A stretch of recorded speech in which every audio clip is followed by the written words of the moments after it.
Bienvenidos a la clase de Historia y Geografía del grado noveno, quien les habla el mediador Carlos Andrés Rodríguez, y en el día de hoy vamos a trabajar un tema muy importante que lleva por título Por una paz estable y duradera. Dicho tema lo vamos a trabajar bajo 5 ítems macro, como es el gobierno de Juan Manuel Santos. Para dar inicio a este proceso, vamos a conocer un poco sobre la vida y obra del señor Juan Manuel Santos. Juan Manuel Santos Calderón nació en Bogotá el 10 de agosto de 1951. Es un político y economista colombiano ganador del Premio Nobel de Paz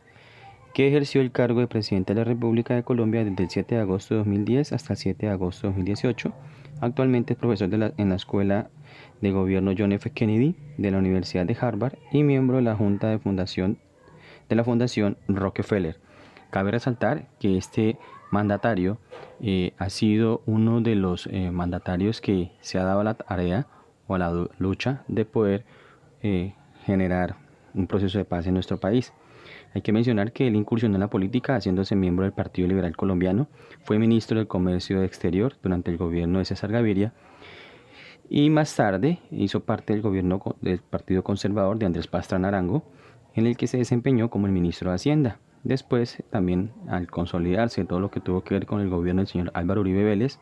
en la presidencia del año 2002, Santos dejó el Partido Liberal y fue uno de los creadores y fundadores del Partido de la U. También fue nombrado ministro de Defensa durante el gobierno del señor Álvaro Uribe Vélez, desde julio de 2006 hasta mayo de 2009. En el año 2016 recibió el Premio Nobel de Paz por su decidido esfuerzo para llevar más de 50 años de guerra civil en el país a su fin, cuando se dio a la tarea de luchar por este proceso de paz. Cabe resaltar que al terminar los dos periodos del señor Álvaro Uribe Vélez, Juan Manuel Santos asume el primer cargo de la presidencia de nuestro país en el año 2010 hasta el 2014, en representación del Partido Social de Unidad Nacional, y en 2014 Santos es reelegido como presidente de Colombia para el periodo 2014-2018 en medio de las expectativas de la población colombiana por los diálogos de paz con las FARC y un posible cese de conflicto con esta guerrilla. Cabe resaltar que pues, este proceso tuvo muchos altibajos, gente que no estuvo de acuerdo, que se votó el plebiscito por la paz y la gente hizo su elección de no, pero el señor Juan Manuel Santos continuó con el proceso y aunque no ha sido perfecto, pues disminuyó potencialmente la cantidad de heridos y muertos en combate por el conflicto con la guerrilla de las FARC. Continuando con el tema, vamos a ver los alcances del primer gobierno del señor Juan Manuel Santos. Cabe resaltar que pues, hubo cosas buenas y cosas malas, como en toda parte. Dentro del gobierno del señor Juan Manuel Santos se lograron algunos alcances en los ámbitos económicos y sociales. Se crearon cerca de 2,5 millones de empleos. También debido a la generación de esos empleos, se estimó que cerca de 2 millones de personas salieron del porcentaje nacional de pobreza. La población agrícola creció un 7,2% en 2013, permitiendo un incremento de las exportaciones de nuestro país. ¿Sí? Seguidamente se desmantelaron más de 30 bandas criminales, entre otros hechos y aspectos importantes de los logros del señor Juan Manuel Santos. También hay que mencionar que donde en el gobierno del señor Juan Manuel Santos llega el gobierno de Juan Manuel Santos llega a su término con un acuerdo tambaleante, por decirlo de alguna manera, un estancamiento económico, déficit fiscal, una deuda externa en su pico histórico, institucionalidad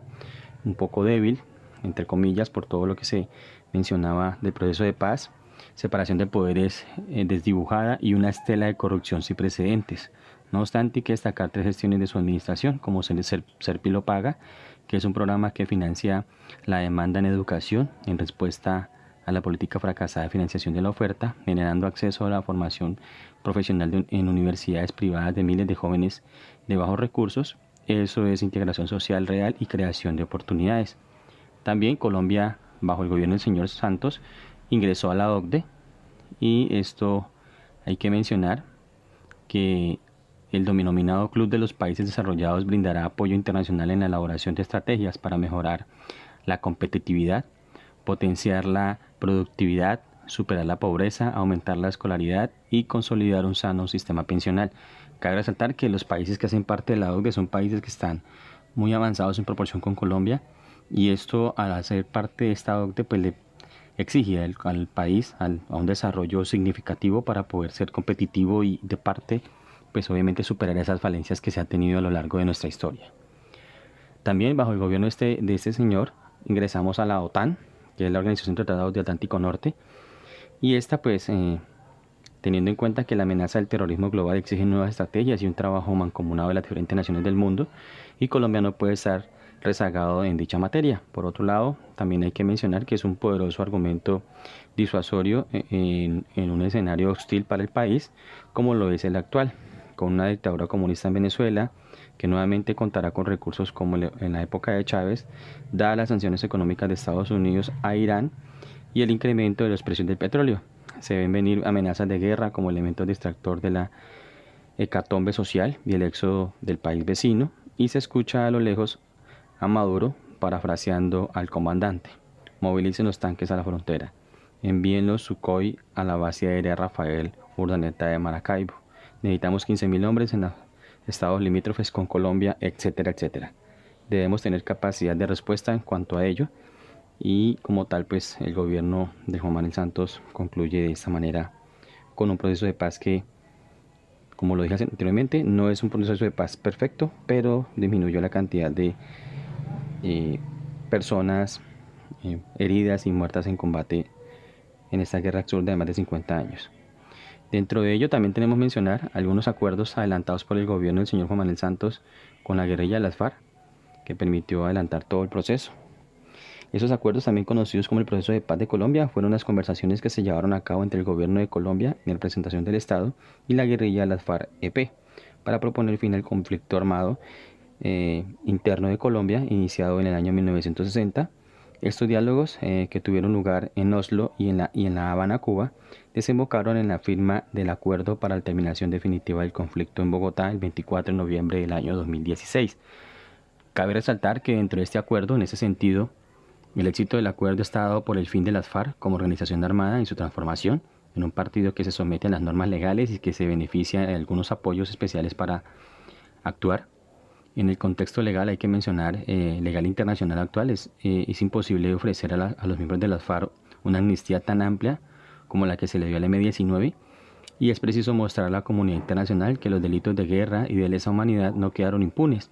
y que los derechos de las víctimas o la justicia han sido satisfechos, al menos en algún grado aceptable. Para evitar el riesgo de que el acuerdo sea demandado con éxito ante la Corte Penal Internacional y otras instancias, esto lleva al sistema de justicia transicional, que se describe más adelante, o lo vamos a describir más adelante, a la búsqueda de una referencia o referendación ciudadana de acuerdo o del acuerdo. Si el sistema tiene la sanción de los sectores, se puede argumentar que cuenta con el principio para la aceptación de las víctimas. Hay que mencionar que pues dentro de estos procesos hace mención a que el gobierno por su parte va a renunciar a imponer a los rebeldes de la guerrilla de las FARC los castigos definidos por la ley penal por sus delitos políticos conexos o de otro tipo, y se tranza con un conjunto de sanciones que permitan a los miembros de las FARC actuar legalmente en política, sanciones breves y que no impliquen, por regla general, la pérdida de los derechos políticos para los dirigentes de la guerrilla de las FARC. Entonces, eso hay que mencionarlo un poquitico. También hay que mencionar algunas características que ese acuerdo ofrece o que establece, que es un máximo de 180 días a partir de su entrada en vigencia. Las FARC entregarán las armas y buscarán promover obviamente la participación electoral y debate democrático, y esto requiere obviamente que esa entrega de todas esas armas de las FARC se le haga a las Naciones Unidas, que se le hiciera también, en un segundo punto, la definición de la condición penal de los guerrilleros mediante una ley de amnistía cuyos elementos centrales se resumen en la JEP. La formación de un nuevo partido político. Este partido va a contar obviamente con algunas condiciones favorables para su acción, y esto pues es lo que se ha llevado a cabo hasta el momento con la guerrilla de las FARC. Continuando, fases de los procesos. Hay que mencionar que esta fase del proceso de parámetros de diálogo con la guerrilla de las FARC ha sufrido una serie de acciones, por decirlo de alguna manera, y cabe resaltar que dentro de ella se analiza las condiciones para lograr terminación del conflicto, estableciendo una hoja de ruta sobre 6 puntos específicos de negociación. Luego se desarrollan las conversaciones desarrollando los puntos acordados en la agenda para así llegar a un acuerdo final. Y esta se desarrolla en La Habana, Cuba. Y con la firma del acuerdo final se pretende dar por concluido el conflicto armado para emprender una construcción de paz entre todos los colombianos. Cabe resaltar que dentro de estas fases que acabo de mencionar, una primera fase es la distensión, hace referencia a que los grupos guerrilleros deberán primero que todo manifestar con palabras y con hechos que tienen la voluntad de participar en el proceso de reconciliación, y se iniciará un diálogo directo entre representantes autorizados del gobierno y esos grupos con el fin de acordar los procedimientos para reincorporarse al Estado civil o a la vida civil. Se establecerán cronogramas de plazos de distintas fases, procedimientos operativos, aspectos logísticos, responsabilidades y compromisos, así como los lugares de ubicación temporal de los grupos interesados en ese proceso, de los grupos pues, que van a desmovilizarse. Esos también van a designar algunos voceros que no estén al margen de la ley para que vayan al Congreso y si éste lo acepta, pues plantear sus propuestas sobre la reforma constitucional. Eso en una primera fase que tiene que ver con ello. La segunda fase es la transición, es la descripción que establecerán garantías reales y específicas, así como las condiciones económicas y sociales de urgencia para reincorporar a los guerrilleros a la sociedad. Y el gobierno coordinará con entidades públicas y privadas la ubicación definitiva y la incorporación política, económica y social de quienes renuncien a la lucha armada. Y para esta fase pues hay que mencionar que debe cesar las operaciones subversivas y los guerrilleros incorporados al proceso serán desplazados a los sitios previamente acordados, en las cuales las Fuerzas Armadas suspenderán sus patrullajes y ofrecerán máxima protección de esos sitios y no se exigirán entrega de armas, pero sí que se dejen de usar y deportar a la hora de la integración de los alzados en armas a la vida democrática. En una parte o la tercera fase habla de la incorporación y hace referencia a la descripción y como tal el gobierno, con base en la ley de indulto aprobada en el Congreso, le empezará a aplicar a los miembros de los grupos que vayan a reincorporarse. Se estimulará el ejercicio de los derechos políticos de los reincorporados y se les dará asistencia temporal económica. El gobierno adoptará medidas para proteger la vida e integridad física de esos reincorporados y de acuerdo con los programas específicos acordados con ellos previamente. Esta fase como tal se debe alcanzar antes de que comience el proceso electoral de los siguientes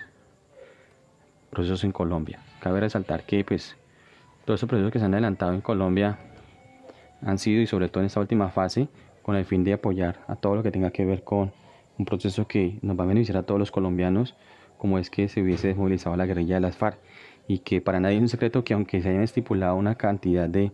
puntos para beneficiar al pueblo colombiano, pues estos puntos realmente se quedan en algún momento cortos para la cantidad de necesidades y cosas que se están adelantando en el país. Ese acuerdo de paz, como lo decía hace un momento, pues pasa por diferentes sesiones desde La Habana, Cuba, y todos los procesos que se han adelantado.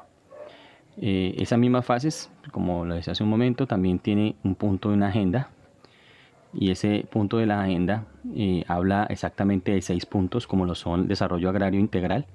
que hace referencia a que se debe hacer un uso adecuado de las tierras, programas de desarrollo rural a nivel social y técnico, es decir, que la gran cantidad de tierra a nivel de Colombia se haga realmente una reforma agraria que permita poner a producir grandes hectáreas de tierra colombiana que están literalmente en manos de unos latifundistas, y que esto va a hacer que las familias regresen al campo y puedan poner a producir estas tierras. Por otra parte está la participación política. Esta participación política hace referencia a que estos grupos van a tener su participación de los grupos sociales que surjan tras la firma del Tratado de Paz, es decir, que aquellos desmovilizados y personal que quiera hacer parte de la vida política en el país, pues que se les permitan las herramientas y garantías para que puedan hacer parte de los diferentes cargos públicos en el país. El tercero, pues obviamente va a ser el fin del conflicto, que una vez firmado el tratado final, valga la redundancia también en ese tratado final, cese el fuego y la reinserción de los integrantes de esos grupos armados a la vida civil en Colombia, y no haya obviamente la suspicacia o haya todo ese proceso de que se presente una reinserción o una retoma de armas más bien de estos grupos. Las drogas ilícitas. Estas drogas ilícitas también es un programa que se va a implementar, que es la sustitución de cultivos ilícitos y programas de educación para la prevención del consumo de drogas alucinógenas, que eso permitiría a la población campesina que se lucra de cierta manera como único modo de producción, la producción de coca, pues que sustituyan esos productos, pero pues también tiene que ir acompañado de un programa de comercialización e inversión por parte del Estado para que las vías y demás instituciones o herramientas que pueda el campesino usar para vender sus productos. El punto 5 hace referencia al derechos humanos y reconocimiento de las víctimas del conflicto, es decir, reconocer aquellos elementos donde participó la guerrilla atentando contra la gente, las diferentes poblaciones del país, y reconociendo a esas víctimas y tratando de resarcir de cierta manera pues todo el daño que se le hizo al pueblo colombiano durante tanto tiempo. Y como último punto es el punto 6 de implementación, verificación y referendación, que son acciones de seguimiento de los acuerdos por parte del mismo gobierno y la comunidad internacional para que tanto el Estado colombiano garantice a estos desmovilizados los derechos que se firmaron, los acuerdos que se firmaron y por supuesto para que estos reinsertados en la vida civil no vayan a volver a reincidir y a tomar las armas en un conflicto pues que ha sido bastante largo en la historia de nuestro país. Es así como hemos llegado a la parte final de esta sesión, líderes, y en las siguientes sesiones vamos a aclarar dudas e inquietudes.